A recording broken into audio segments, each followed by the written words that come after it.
and in the all-student lineage, which is at the top. Thank you. Okay, any other questions? I'm sorry.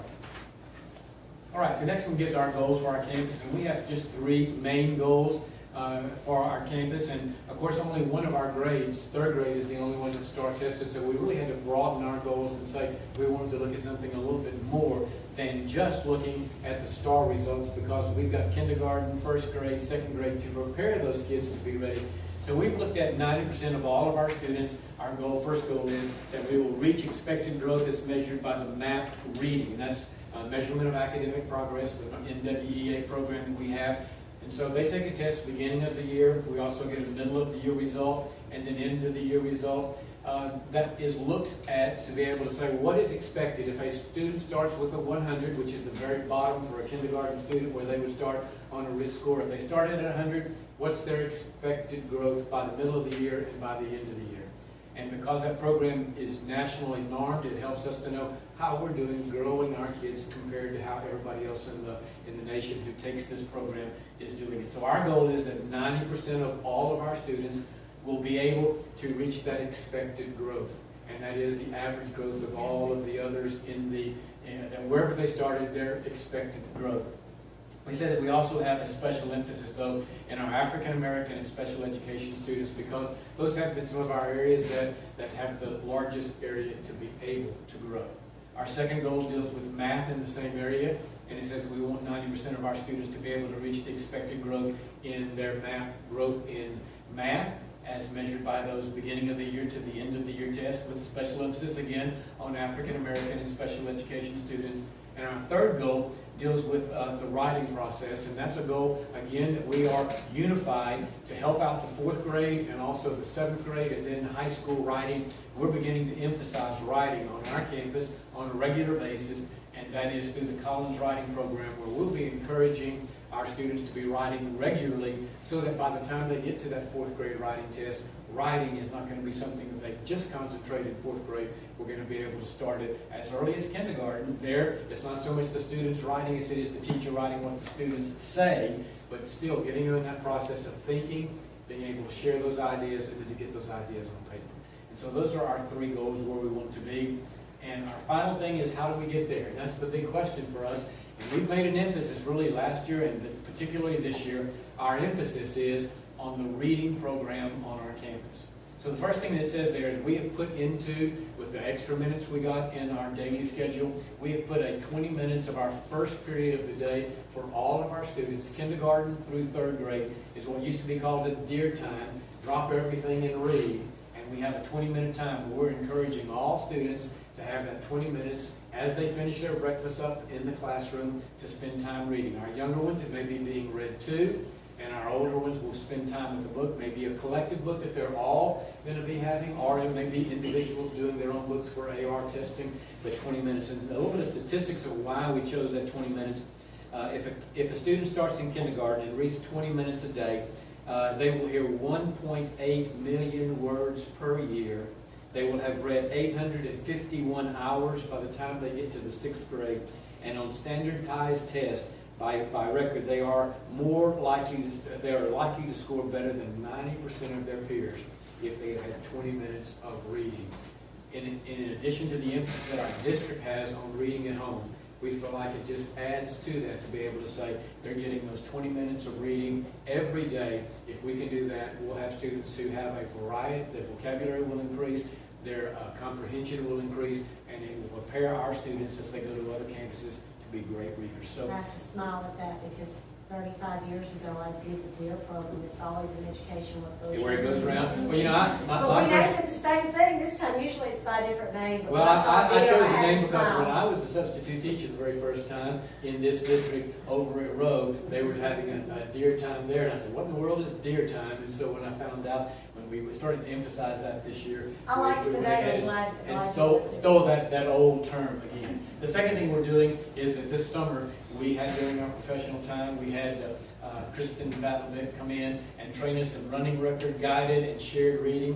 One of the things that we found is we've had those programs for a long time, but with all of the change of teachers that we've had over time, we discovered that we really needed to have a reinforcement of that, so we had 2.5 days of training so that our teachers would be able to train in that time with students to help them become better readers. And the final thing there is, of course, and during our time too, we had Collins writing.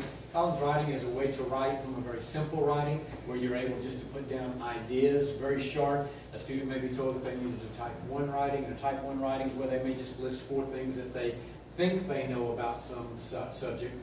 Type 2 writing would be where they would write after they've already been taught something about that. Again, this time maybe in full sentences, and maybe the teacher will say, I'm looking for capitalized, periods at the end, that's all they're looking for. And then the 3rd and 4th types of writing, all the way up to a 5th type, which will be a publishable type of writing. On our campus, we'll do 1s, 2s, and mainly 3s, which are putting sentences together into paragraphs for our campus. But writing and reading are our 2 main emphasis for the year, and that's how we hope to be able to continue to climb that hill. Let me ask you, is on our pre-K, I know last year we made it where the 3-year-old or 4-year-old could go in? 4-year-olds are Anybody taking advantage of it this year? well, we have actually a few less students in pre-K. We're at I don't have an exact number, I think it is in the 90s. We were about 120 last year, so we're down maybe a little bit over 90, probably closer to 100. We're down a little bit. I think you're talking about employees, Right. employees, children, and I know that we have at least one, I think, that taught none this year.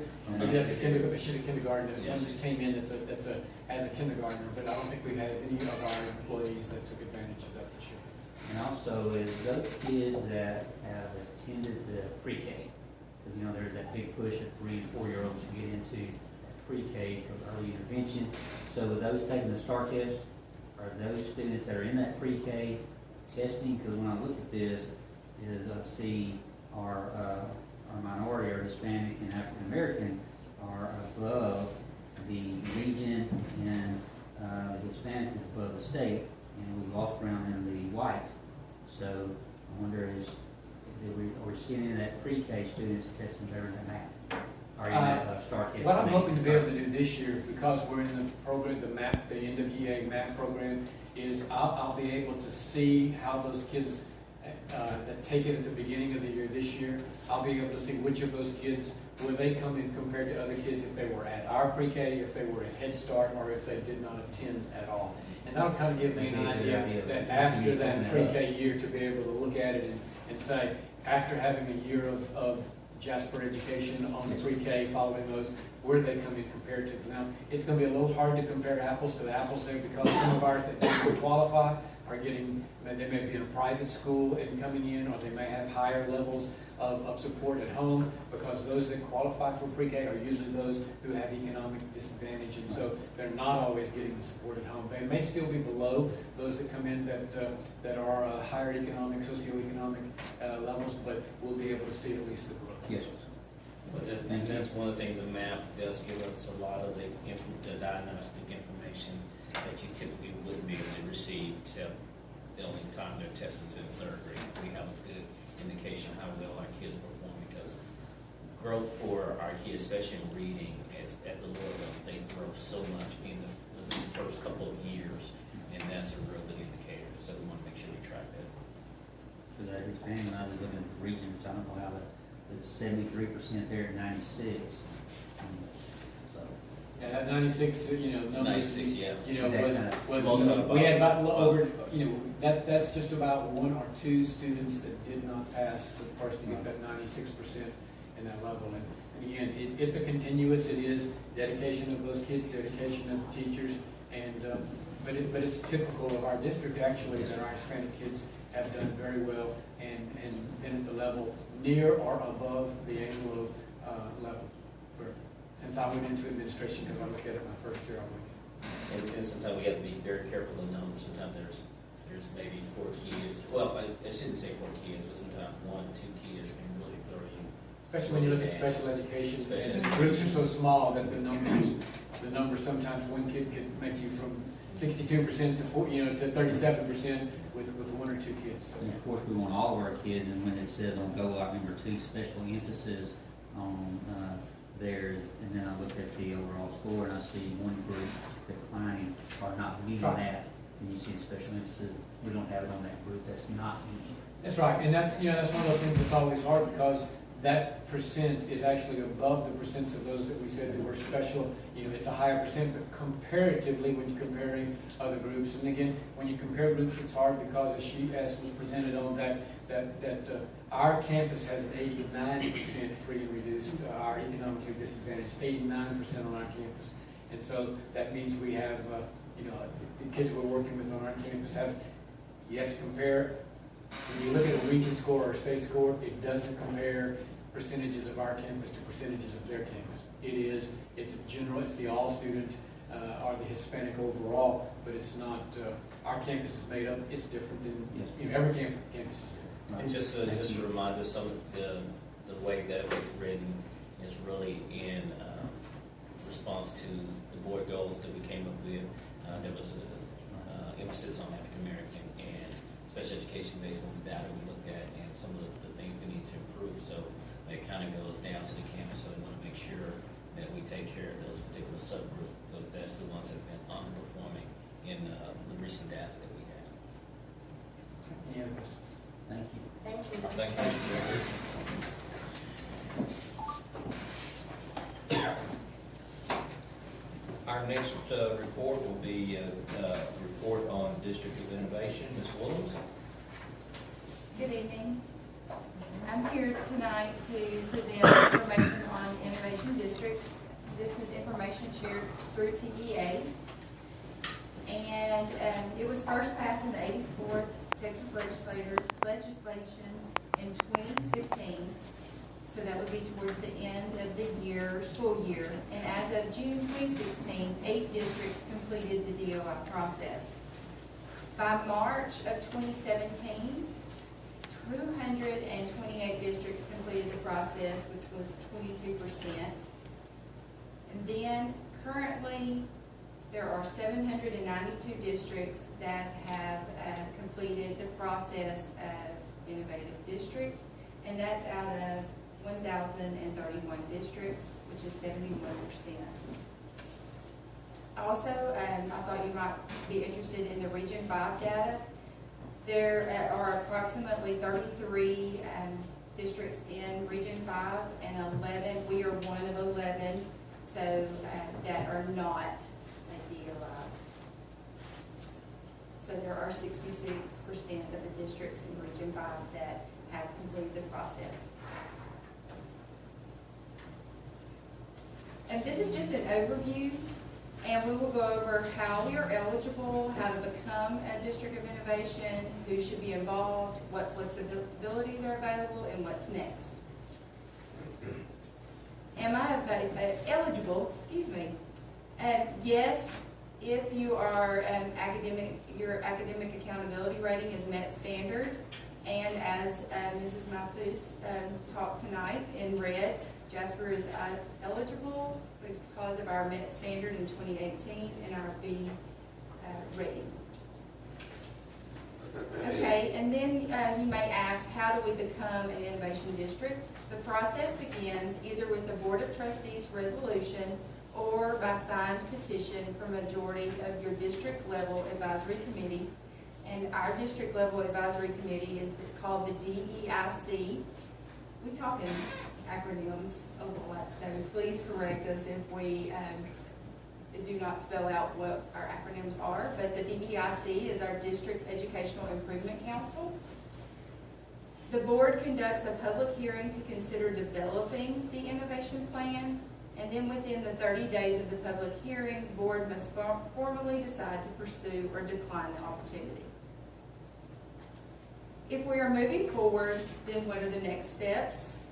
The board appoints an innovation plan committee to write that plan, provides for a comprehensive educational program for the district, which program may include. And I also have involved the district improvement council, or it can be a district level committee, a new committee, or a combination.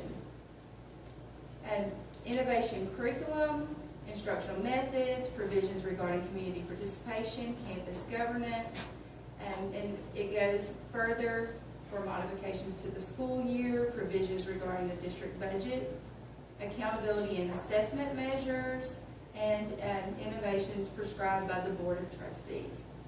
Also identifies requirements imposed by this code that inhibit the goals of the plan from which the district should be exempted on adoption of the plan. Stacy, on this, isn't it true that you don't have to choose all of them? You can pick and No, choose no. which of these elements are good for our district. Correct. We can choose Even if one. it's just that one can be changed at any given time during your 3-year commitment. It's 5 years. Okay, well, it was 3, wasn't it, before? This is the same PowerPoint that Well, has been. regardless, 5 years. Mhm. So we're committed 5 years, and during that 5 years, the committee can change what you initially agreed to propose, correct? The plan cannot change unless the committee comes to the board to change the plan. But the committee makes those changes, all the board does is approve, correct? So The board approves the plan plan. can be changed. 6 months down the road, if we say, we aren't interested in any of these exemptions, we only want this exemption, and we pass DOI, we're committed 5 years to DOI plan, we can come back and say, now we want 5 more exemptions, correct? Once you make a plan, and we will cover that in just a minute, we notify the commissioner of our plan. Well, let me So correct anytime that. Terms of the plan can be changed. the plan is a formal plan, and for anything that has to be, well, you post it on your website for 30 days, the board notifies the commissioner, and it's an adopted plan. So my understanding is that once you have an adopted plan, you cannot go to change, because this will be submitted to the commissioner.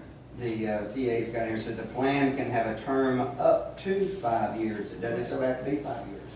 And it can be amended, rescinded, renewed, as described below. An exemption included in the plan is effective for 5 years from the date of the adoption of the plan.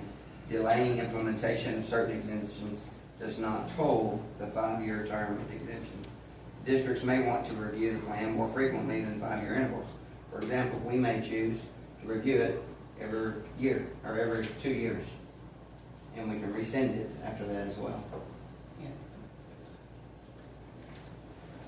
So, but it is stuck like glue after it's, Well, I think even You're if committed to there's, 5 years. well, I think even Whatever if you the go and term. make modifications and the committee comes back together and they make modification, it still has to come in front of the board to be approved. So Yes. even if they try to modify the plan is only whatever the board of trustees approve at that particular time. So that could be discussion, it could be presented back to the board. If the board chooses not to have any action on it, or they choose not to approve it, then it stays with the original plan. Does that make sense?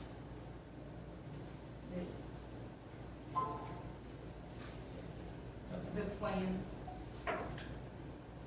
Okay, so we have a plan, you have to post it on the website for 30 days.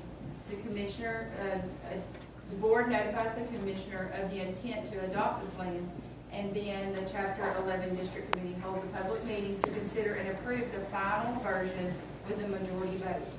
The Board of Trustees adopted with 2/3 majority vote, then you notify the commissioner. What are the flexibilities that are available?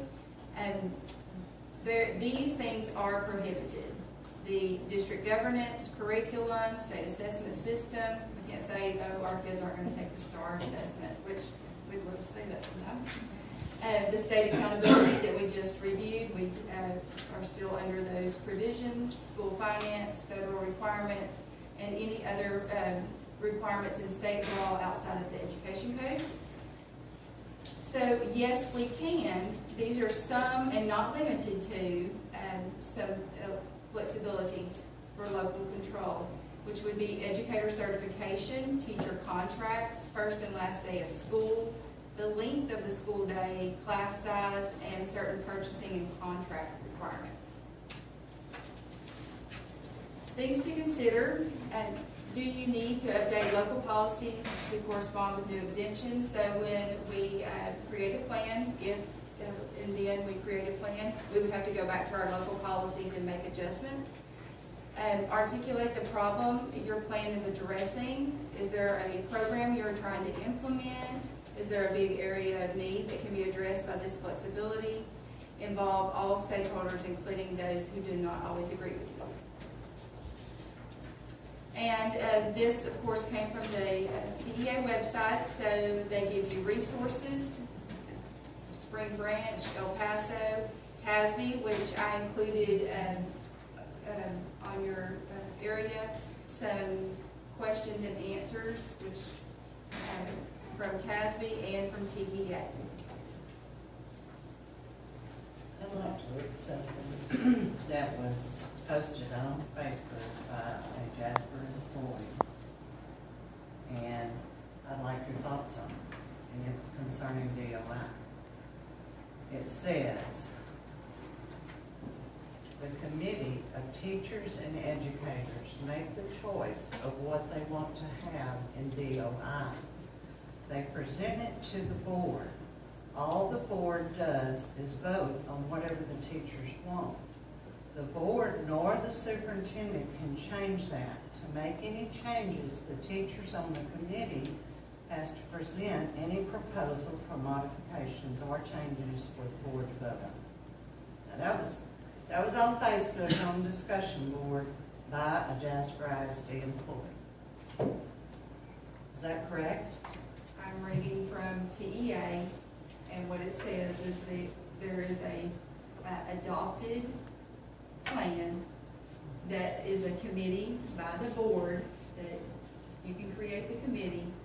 We come back and you have to approve the plan. And then that is sent to the commissioner. The board has to approve their plan. Yes, yes. 2/3 vote. And now, before, when we visited this, the board had nothing to do with the committee. The committee just popped up out of nowhere, and the board didn't even know who the committee was. I think that's because we got elected. No, No, it wasn't. I was on the board, I didn't know who was on the committee until I went to that meeting. I know I didn't. And matter of fact, even that committee, a lot of the members, when I requested who the committee was, a lot of the members didn't even work for Jasper ISD anymore, didn't even live here. It was the district educational That's right. committee. They were current Several of the employees. teachers on there had left, and there were several people that didn't even live in Jasper anymore. What I I do remember not recall most was that. there were people that had no clue they were even on the list. Yeah, a lot of them didn't even know they were on the committee that I talked to. I'm Well, providing that's the 2 years presentation ago. tonight, but I do not Yeah, recall that's that a legal board. information. Well- We actually sent out a survey to see anybody who's interested in being on the committee. And, you know, that could have been some people who put that information in there. But, So are you saying now the board will appoint this committee? no, that's one of the options. I mean, typically it has been the DEIC, but we expanded that to include other people who want to be involved in the process. But it stipulates that the committee could be the DEIC, it could be a combination, it could be a local committee, it could be a new committee. So there's a lot of options involved in the process. When we voted this down before, it was brand new. And those eight districts had just joined. And then the remainder of those districts joined towards the latter part, or became innovative toward the latter part of the year last year. And what we said then was we would possibly revisit this after we saw whether or not the districts that joined had benefited. So I went on and looked at the ratings of some of these schools that had joined. We have better ratings than they did. So there's nothing here new presented to us tonight. This is all information straight off TEA's website we had 2 years ago. Because So- it hasn't changed. Pardon? Because it hasn't changed. No, it hasn't changed. That's just the process. But how will Jasper benefit? Several have said to me, well, we can hire non-certified teachers over in CTE. Are we looking to compromise our quality of education for the children in order to have a warm body in a classroom? Is that what we're looking for? You know, when this was presented before, we were looking at the ability, the big push was our calendar. The school start date. Start date, you know, would be different. But now it was more towards non-certified hiring. You know, I don't see where there's anything that's changed. There's nothing been brought before us that tells us anything positive that has been generated from becoming a DOI. Well, there's, Where are we gonna benefit? well, here's my take on it. I've got family and very close business contacts in about 30 or 34 districts around the state. In the last 10 to 14 months, I've had conversations with them, and they bring up stuff. As a matter of fact, my youngest son was starting school 2 weeks before we did. And to a person, when I asked every single one of them, how are y'all doing that?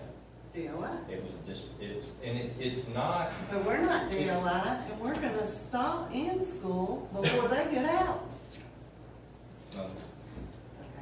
no, the districts that I'm speaking of are getting out at the same time we are, if not before. If not before. And a lot of that goes to the whole school year calendar, where you put in service days, et cetera. But, you know, my biggest thing is this. It gives us a chance, because our plan can include, for lack of a better description, our teachers, up to a point, can create their own business plan. We're saying, what can you do to help yourself? And I like that. I think we'd be foolish not to Well, afford them that opportunity. And it's a no-lose proposition. It's Another one of- concerning where it is a lose proposition is when two things. One, we should be providing the best quality education we Absolutely. possibly can to our students. And number two, it is our job to protect these teachers. And Exactly when right. we are looking at provisions that are exemptions, exempting them from the very protections that 30, 40 years of laws have been, or regulations have been set out from experience, it's not something we just should be jumping off into. We need to look at these other districts and how have they benefited from it? Have their scores increased? I haven't seen any that did. Have their teachers, yes, they were allowed, and the certification thing, TEA has provision right now where we can hire a non-certified. We can simply file a form with them and notify the parents, your child is in a classroom with a non-certified teacher. So, But to your concern, we don't have to include those elements as part of the plan. no, we don't. But those elements can be changed within 6 months. With the same two-thirds. By this same By committee. the same two-third approval vote.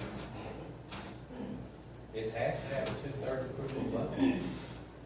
So if you have the class size, I know last board meeting we were talking about some classes had over 30 people. I think the ratio, you said only the ratio of that, is that few, right? Now, some of those classrooms had almost K- 40 It's children. K through 4 instead of 20-to-1 state.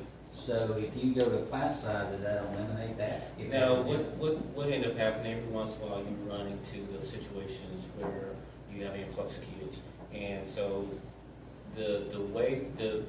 you always have to do a waiver. You had to do a waiver last year. And that give us that little flexibility to waive the 22-to-1 at that particular time. And it's not really something to get away from the class size. It's more or less give us a little bit of leeway because there are some surprises. And so then you have to make your decision on hiring additional staff. But it's more to keep a district from filing additional waivers. Well, I could just imagine, I mean, just like the lady was saying, you get that many children in a classroom, especially that K through 4, and have, pre-K kids that are just coming to school for the first time, and having 30 of those kids in there, because I know we were hurting getting kindergarten teachers. I don't know if we're still full staff now or not, and having that, and then looking at the scores that we were just presented, I mean, looking at all students, is that we're just jeopardizing the education of our students.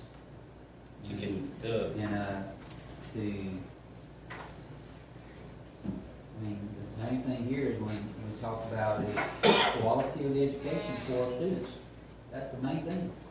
And, we've got to try to increase our recruitment techniques, different things like that, to get these teachers in here. We talked about the tasking. Now, that's why I brought up the issue about getting our pay scale up, trying to keep these teachers' retention. 0 to 3, and they're, after 3 years, they're leaving us. And how do we keep that 3 to 15? Those are the things we need to be thinking about, instead of trying to make it easier for us. So, Stacey, how many teachers are on the DEIC? Teachers, there's 2 to 3 per campus, and then there's 3 non-teacher position, like a counselor, librarian. There's 3 of those, so. Before we get totally away from class size, can the teachers say, I only want 15 to 1, can that be part of the plan, or is it only to increase? I've never seen anybody actually go the But opposite is it direction. allowable? My take on it. There's is- not a rule, there's there not wasn't a a- rule there's that not you would a be rule. exempting yourself from. But I think you Yeah. can To do restrict the- it to it. But couldn't you The rule restrict is you it through can't have more DOI? than 22. Yeah. The rule, what DOI is you're exempting yourself from a rule or a That's all. policy or requirement. You can't, but we were talking about writing our own business plan. I would have written right off the bat, pre-K, no more than 10.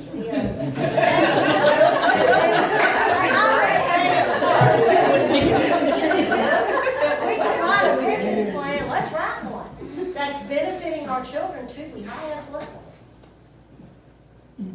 Well, the 187-day contract for teachers is something that you could, that is one of our requirements, and that's something that if we use staff days and reduce that, that could be something that could be looked at.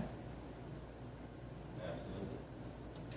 And, each one of in the way we did last year, we wanted to look at what other other districts were doing, so it gave us a possibility of looking what would be best for Jasper ISD. Again, it's the plan for what's in the best interest of our school district, our students, and our teachers, and the community. so let me ask you, and I'm not, don't know all the ins and outs of all these minutes and things. So our teachers started school 3 weeks prior to our students. And our students are starting at 7:40 in the morning and going through that. And then I saw, someone told me the other day is they have 4 minutes in between classes. So what's the tardiness? And I would just think, there was a comment about kids going to the restroom. They don't have time to go to the restroom in 4 minutes in between classes. So not being an expert on the minutes and things. So how did all that fit into that? I know we approved the schedule, but why did teachers start 3 weeks earlier than kids start, and then we lengthened our day? Was it to get out at a Well, certain time, or was to it get out- take holidays? Yes. What was that? To be able to get in the 75,600 minutes, we had to reduce, we had to add 20 minutes to the school day in order to get out the week after start test. How So many did we cushion have minutes? other options?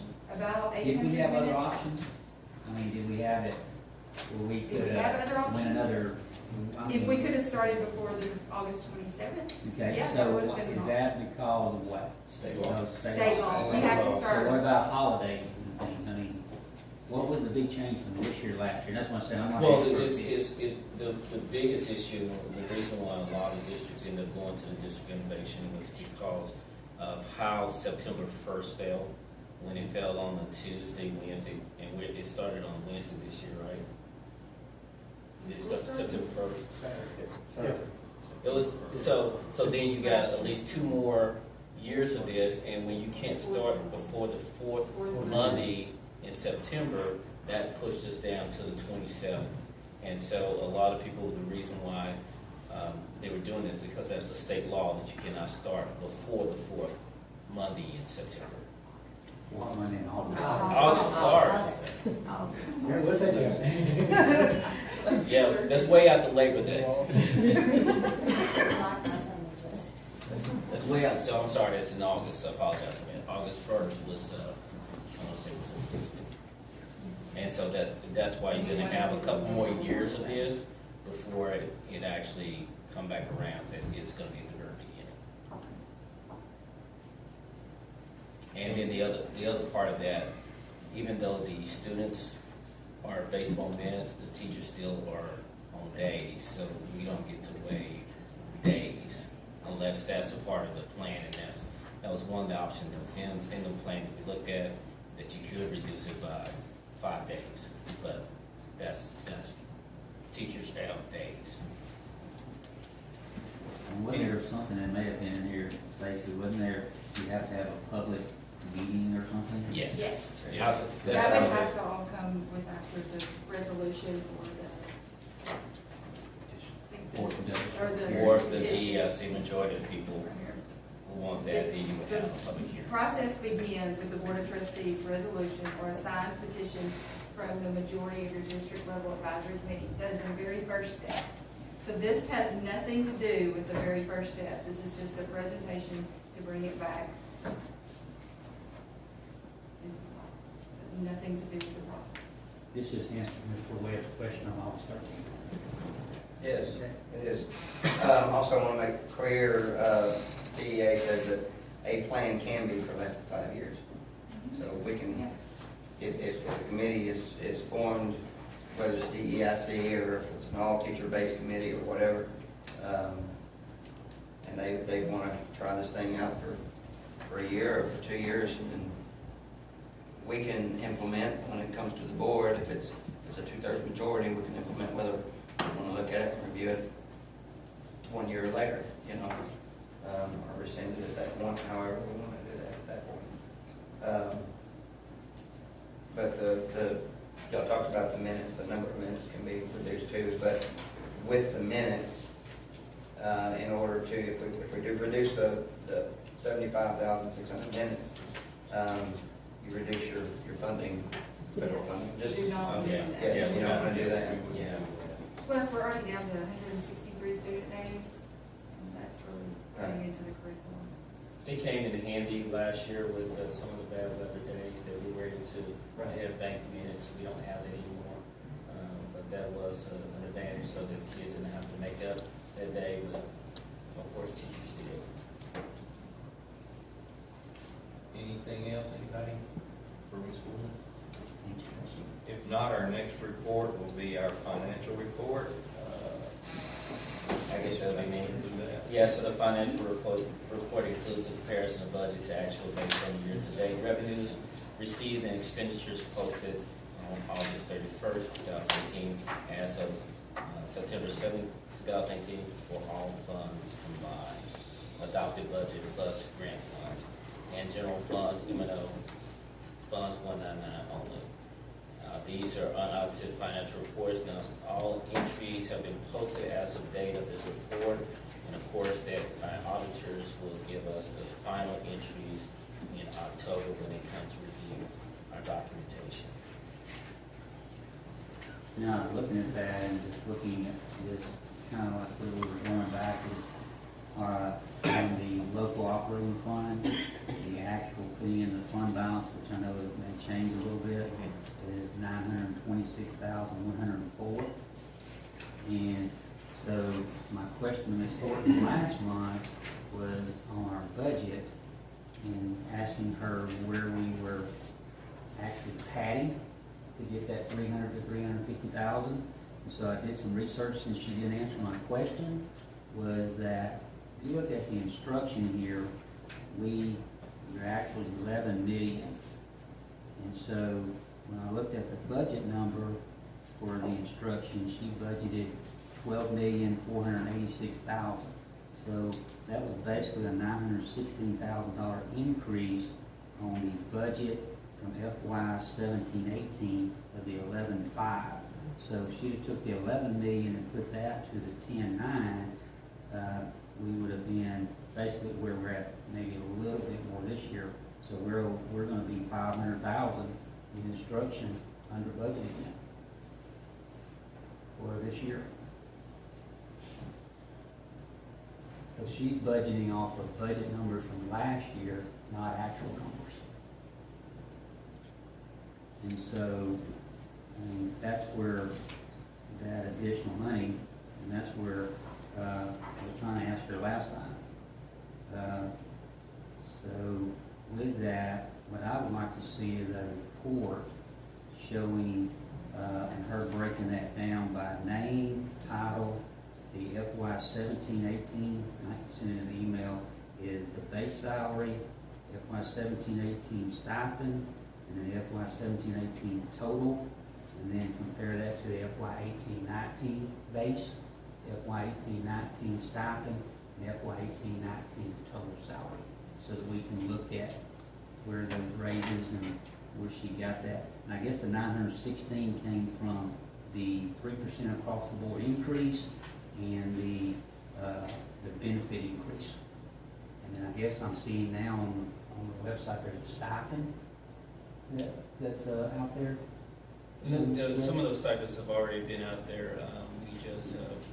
We just put it in, because most of it, if you ask, they get the information, but I want to make sure that everyone knew what stipends we had out there.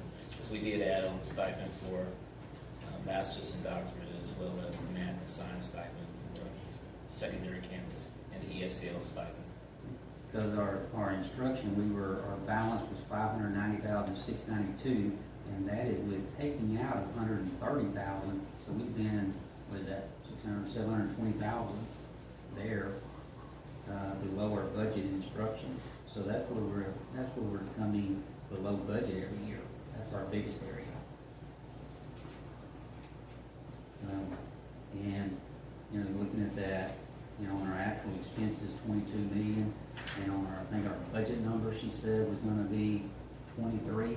So I'm just kind of wondering where our $1 million extra in expense is going to be next year. Almost $2 million.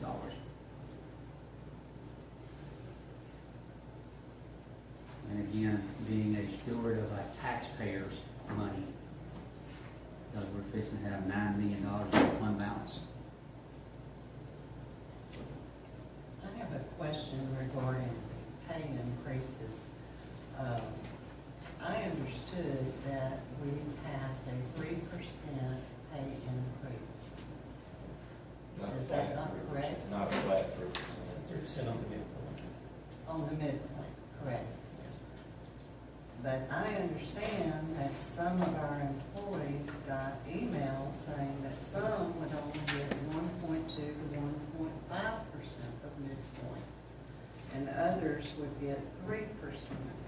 Some may even get greater than 3%. Can you explain that? I wasn't under the understanding that's what we approved. So what ended up happening, we approved the task model, which of course is the 3.5, but when they did looking at some of the salaries, in some of the categories, you did have some people, and it was administration, that were, I guess, saying paid more than their comparison group. So because they were above, like 131% above their, I would say, market value for all of the people in the district that we compared them to, so they would not receive like a 3%, it would be 1.2, because of they're already outside of their band. That makes sense? Well, now, all of our administrators were 70% outside. No, That's Mid-range, we are talking mid-range. No, that's the average. That was just the average of all the administrators. So you do have, I will say there was a couple of them that was about 130% above, but there were several that were below. So that's the 107 was actually the average of all those administrators combined. Same thing if they would put all the teachers in the combination. So also, you also had some people that because of where the salaries, they should have been, they had to have some adjustments. And then the 3% on the midpoint, that's how some people got more because they were below where they should be. And that's mostly a lot of auxiliary as well as some paraprofessionals.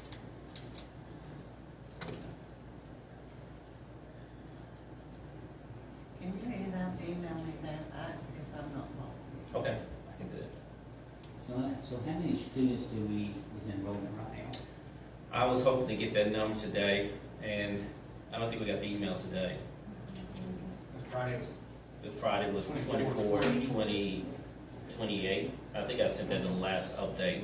I was hoping to get the numbers today, and we didn't get those numbers. So I think we were like 22 kids away from what I call our budgeted, what we So we had. budgeted 2450. And I was looking 2450. at we were expecting to have 94%, so we're at 2425. No, 94% is about the attendance. So the That's what thing we paid is, on.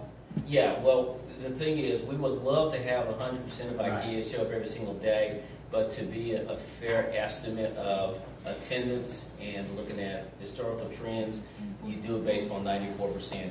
Now, if, for instance, we end up having 96%, that's gonna be, that's almost $2 million, could be a possibility. So it's just, we want to estimate it very conservative because attendance, one of those, you never know, flu epidemics, all these other things that come through that could really create havoc with your attendance.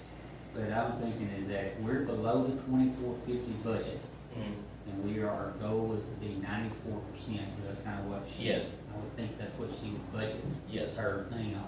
So if we're below that, then that's going to increase our, instead of 94, I was figuring out today, if we're at 2425, we're going to have to be about 95.6%. I'm not, actually, it'd probably be a little high for that, but you normally make it up by having a good attendance rate. So we gotta be, I think at We don't- 2303 was 94% of 2450. Now we gotta be at 2370, 72, something like that. Yeah, So that's what's our the- average daily attendance? I mean, it was at 94, so that means We we're were gonna be a below little above that 94 on last year. revenue. Yeah. We want to shoot for 96.